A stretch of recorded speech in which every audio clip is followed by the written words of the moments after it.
नमस्कार दोस्तों, आपका स्वागत है आपके अपने YouTube चैनल पर। हमारी आज की कहानी कोयल की अनमोल बातों के बारे में है। आज हम आपको बताएंगे कोयल की ऐसी 3 बातें जिनको हर इंसान को अपने जीवन में याद रखना चाहिए। कोयल की इन बातों पर अमल करने वाला व्यक्ति अपने जीवन में कभी दुखी नहीं रह सकता। वह अपने जीवन के हर संकट को पार कर सकता है। वह अपने जीवन की किसी भी समस्या से बड़ी आसानी से लड़ सकता है, उससे बाहर आ सकता है। वह इंसान कभी भी अपने जीवन से दुखी नहीं हो सकता और सदैव अपने परिवार का अच्छे से पालन पोषण कर सकता है। वैसे तो हर कोई अपने परिवार का पालन पोषण अच्छे से करता है। हर माता पिता अपने बच्चों का अच्छे से पालन पोषण करते हैं और माता पिता यही चाहते हैं कि उनका बच्चा सबसे आगे निकले और सर्वश्रेष्ठ बने। सब माता पिता यही चाहते हैं कि हमारा बच्चा पढ़ लिख कर एक बड़ा आदमी बने और पूरे संसार में हमारे बच्चे का नाम रोशन हो। कोई भी माता पिता ऐसा नहीं चाहते हैं कि उनका बच्चा नालायक निकले और सबसे पीछे रह जाए। हर माता पिता यही चाहते हैं कि उनका बच्चा हमेशा आगे बढ़ता रहे और दिन दुगनी रात चौगुनी तरक्की करता रहे। बच्चों की खुशी के लिए माता पिता अपने प्राण तक न्यौछावर कर देते हैं, अपनी संपूर्ण जमा पूंजी भी न्यौछावर कर देते हैं। वे सब कुछ अपने बच्चों पर कुर्बान कर देते हैं, लेकिन उन्हीं माता पिता को एक दिन बच्चे ठुकरा देते हैं। इस कलयुग में ऐसे माता पिता को आजकल के जो पढ़े लिखे लोग होते हैं वह उन्हें वृद्धाश्रम में छोड़ देते हैं। माता पिता भगवान का दूसरा रूप होते हैं, लेकिन जब लोग ज़्यादा पढ़ लिख जाते हैं तो वह इस बात को भूल जाते हैं। वे अपनी पत्नी के कहने पर अपने माता पिता को ठुकरा देते हैं और वह उनको वृद्धाश्रम में छोड़ देते हैं। आज के समय में जो लोग शहरों में रहते हैं और ज़्यादा पढ़ लिख जाते हैं, ज़्यादा विद्वान और बड़े लोग बन जाते हैं, ऐसे लोगों की ऐसी हरकतें देखी जा सकती हैं। जो लोग गरीब होते हैं वह अपने माता पिता की सेवा करते हैं। हाँ, गरीबों में भी कुछ लोग ऐसे होते हैं जो अपनी पत्नी के कहने में आकर अपने माता पिता को छोड़ देते हैं, उन्हें दर दर की ठोकरें खाने के लिए छोड़ देते हैं, अपने माता पिता से अलग रहने लगते हैं, अपने माता पिता को अलग खाना बनाने के लिए मजबूर कर देते हैं और बुढ़ापे में माता पिता अपना अलग से खाना बनाकर खाते हैं। आज की हमारी कहानी बहुत ही ज्ञानवर्धक है। ये एक कोयल की कहानी है। इस कहानी से आपको पता चलेगा कि कोयल अपने बच्चों की परवरिश कैसे करती है और जब कोयल के बच्चे बड़े हो जाते हैं तो वह अपने माता पिता के साथ कैसा व्यवहार करते हैं, कैसा बर्ताव करते हैं। जो लोग अपने माता पिता को ठुकरा देते हैं, ऐसे लोग हमारी कहानी को जरूर सुनें। हम चाहते हैं कि इस कहानी के माध्यम से उनको आत्मज्ञान हो और वह अपने माता पिता की सेवा करें। तो चलिए शुरू करते हैं आज की कहानी। प्राचीन समय की बात है। एक जंगल में एक कोयल और उसका पति रहा करते थे। दोनों अपना जीवन बहुत सुख से बिता रहे थे। एक समय की बात है कि कोयल गर्भ धारण कर लेती है और गर्भवती हो जाती है। कुछ दिनों के बाद कोयल के प्रसव का समय आता है। तब कोयल अपने पति से कहती है कि मेरे प्रसव का समय नज़दीक आ गया है और आप किसी अच्छे घर का इंतज़ाम कीजिए, किसी अच्छी जगह का इंतज़ाम कीजिए जहां हम अपने बच्चों को जन्म दे सकें। जहां कोयल रहती थी उसी के पास में एक सेठ का घर था। वह सेठ बहुत अमीर था, बहुत पैसे वाला था। उसके पास किसी भी चीज़ की कोई कमी नहीं थी। धन दौलत और नौकर चाकर किसी भी चीज़ की कोई कमी नहीं थी। बहुत समय के बाद सेठ के घर में पुत्र पैदा हुआ था। इसलिए उन्होंने अपने पुत्र को बहुत ही लाड प्यार से पाल पोस कर बड़ा किया। जब सेठ का वह लड़का बड़ा हुआ तो उस लड़के को उन्होंने बहुत अच्छे से पढ़ाई लिखाई करवाई।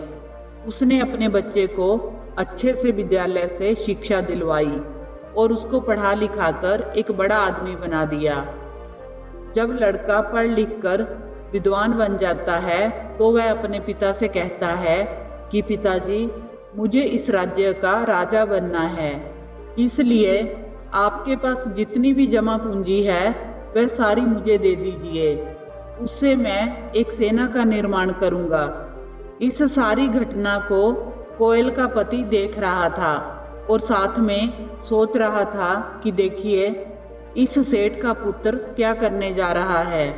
इतना पढ़ा लिखा होने पर भी वह सेठ से यही जिद करने लगा कि मैं राजा बनना चाहता हूँ। वह सेठ उसे बार बार समझाता और बार बार मना करता। वह उसे कहता कि बेटा, ये ठीक नहीं है, तुम राजा नहीं बन सकते, तुम एक सेठ के पुत्र हो, एक व्यापारी के पुत्र हो सके तो तुम मेरे व्यापार में हाथ बटाओ, मेरे बुढ़ापे का सहारा बनो। लेकिन वह सेठ का लड़का जो पढ़ लिख कर विद्वान बन गया था, कानून की प्रक्रिया उसको अच्छी तरह से मालूम थी, राजनीति की बातें उसको अच्छी तरह से मालूम थी, इसलिए वह ये चाहता था कि वह इस राज्य का राजा बने। इस बात के लिए वह अपने पिता से बार बार जिद करता और पिता उसको बार बार समझाते और मना कर देते। सेठ उससे कहता कि बेटा, ऐसा करना ठीक नहीं है। यदि हमारे राज्य के राजा को इस बात का पता चल गया तो वह हमें इस नगर से निकाल देंगे, वह हमें हमेशा के लिए निष्कासित कर देंगे।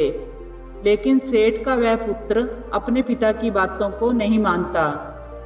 वह वही करना चाहता था जो उसका दिमाग कह रहा था, क्योंकि वह यही चाह रहा था कि वह उस राज्य का राजा बने। अपने पिता से बार बार इस बात के लिए जिद करता रहा और काफी समय निकल गया। रोज रोज लड़ाई झगड़ा करता और रोज जिद करता। इसी तरह काफी समय बीत गया और वह सेठ बुजुर्ग होता चला गया। अब उस सेठ में इतनी शक्ति नहीं बची थी कि वह अपने पुत्र का सामना कर सके। समय के साथ साथ जैसे ही वह सेठ धीरे धीरे बुजुर्ग होने लगा और उसका पुत्र जवान होता गया, तो वह अपने ही पिता से हाथापाई करने लगा और उससे बार बार यही कहता कि तुम्हारे पास जितनी भी जमा पूंजी है वह सारी मुझे दे दो, उससे मैंने एक सेना का निर्माण करना है। इन सारी घटनाओं को उस कोयल का पति खुली आंखों से देख रहा था। कभी कभी वह सेठ का पुत्र अपने पिता को बहुत बुरी तरह पीटता, लेकिन वह सेठ अपनी जमा पूंजी अपने पुत्र के हवाले नहीं करता, लेकिन वह फिर भी अपने पुत्र को समझाकर उसको सही रास्ते पर लाने की कोशिश करता। एक दिन पिता और पुत्र में खूब झगड़ा होता है और पुत्र अपने पिता को ऐसी जगह मारता है कि उसकी मृत्यु हो जाती है। उसके बाद वह सेठ का लड़का अपने पिता का अंतिम संस्कार भी नहीं करता है और वह अपने पिता की सारी जमा पूंजी समेटकर वहां से चला जाता है और फिर वह उससे एक सेना का निर्माण करता है। उस राज्य के राजा से युद्ध करने की तैयारी करता है। उधर उसके पिता की लाश धीरे धीरे सड़ने लगती है, गलने लग जाती है, उससे बदबू फैलने लगती है। लेकिन वह नीच पुत्र अपने पिता का दाह संस्कार भी नहीं करता और वह अपने पिता की लाश को सड़ने के लिए छोड़ देता है। उस सेठ की लाश में धीरे धीरे कीड़े पड़ जाते हैं और वह खराब हो जाती है। उधर वह लड़का उस नगर के राजा से युद्ध की तैयारी करता है और उस राजा पर युद्ध की चढ़ाई कर देता है। राजा की सेना भी युद्ध के लिए तैयार हो जाती है। दोनों सेनाओं में घमासान युद्ध होता है और आखिर में उस सेठ का पुत्र मारा जाता है। सेठ के लड़के की मृत्यु के बाद राजा विजयी हो जाता है। इस घटना को कोयल का पति प्रतिदिन अपनी आंखों से देख रहा था। जब कोयल के प्रसव का समय आता है तो कोयल अपने पति से कहती है कि आप ऐसी जगह का इंतजाम कीजिए, किसी ऐसे स्थान का इंतजाम कीजिए जहां हम अपने पुत्र को जन्म दे सकें। तब कोयल का पति कोयल से कहता है कि प्रिय, पूत कपूत सदा से ही होता है, इससे बेहतर तो ये है कि इसको जन्म ही ना दें। हो सकता है कि उस सेठ के लड़के की तरह एक दिन यह भी हमारा अंत कर दे, इसलिए इसे जन्म देने की कोई जरूरत नहीं है, क्योंकि वह कोयल का पति उस सेठ के पुत्र और सेठ की पूरी घटना को अपनी खुली आंखों से देख चुका था। इसलिए वह कोयल से कहता है कि पुत्र को जन्म देने की कोई जरूरत नहीं है, हम दो हैं और दो ही रहेंगे। लेकिन कोयल अपने पति से कहती है कि माता कभी कुमाता नहीं होती, पुत्र तो माता की आत्मा होता है और वह सदैव अपने पुत्र को आगे बढ़ता हुआ देखना चाहती है।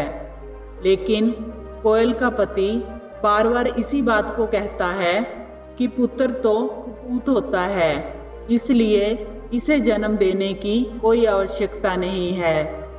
कोयल का पति कोयल से कहता है कि हम बागों में रहते हैं, अच्छे अच्छे फल खाते हैं, जितने भी संसार में पक्षी हैं सबसे अच्छा भोजन हम ग्रहण करते हैं।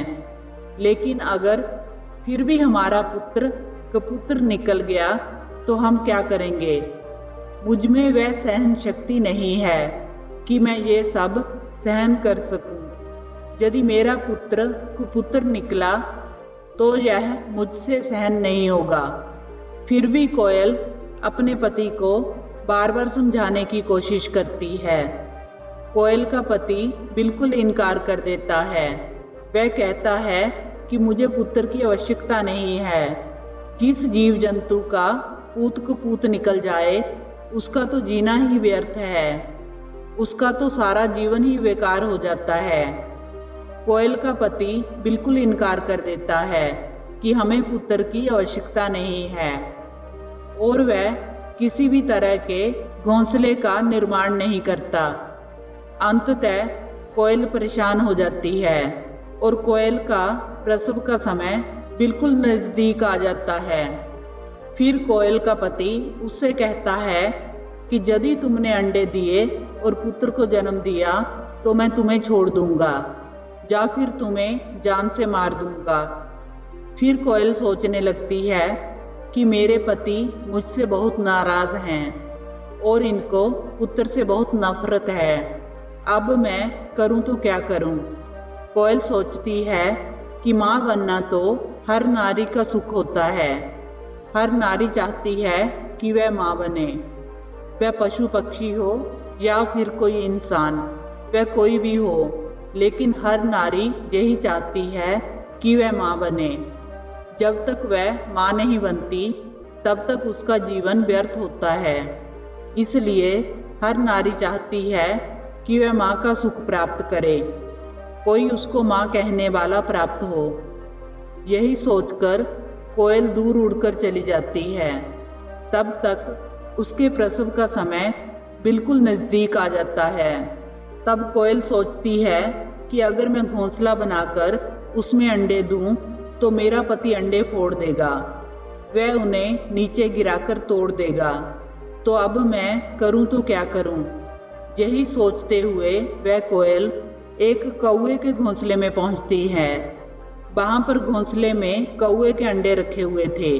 वह कोयल कौवे के अंडे नीचे गिरा देती है और खुद अपने अंडे वहां दे देती है।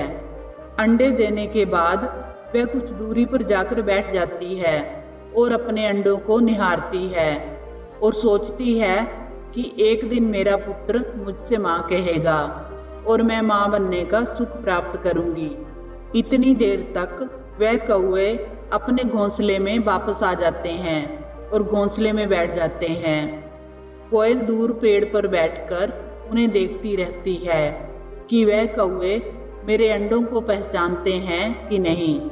कौवे कोयल के अंडों को नहीं पहचान पाते और वह कोयल के अंडों की रखवाली करने लग जाते हैं, जिस तरह से वे अपने अंडों की रखवाली करते थे।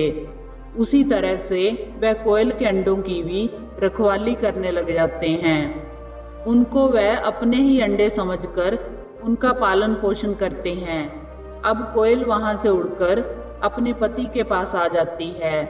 कोयल का पति कोयल से पूछता है कि तुम्हारे अंडों का क्या हुआ? तुम माँ बनने वाली थी, तुम्हारे प्रसव का समय बिल्कुल नजदीक था, तुम्हारे अंडे कहाँ हैं?